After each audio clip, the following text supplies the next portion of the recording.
Grabe emotional guys siya no, sa pagkitabo nga 18 na dalaga na gyud iyang apo no. Happy kayo sa Mama Evelyn no sa iyang apo no. And happy po siya tungod kay naa mo dinhi karon. Tama ba? Okay.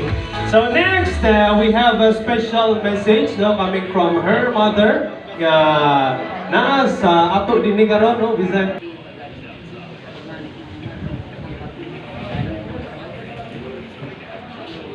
Kikit. Di ba ni Kikit? Happy birthday. Di. Wish you all the best. And more birthdays to come. Enjoy your day. This is your big day.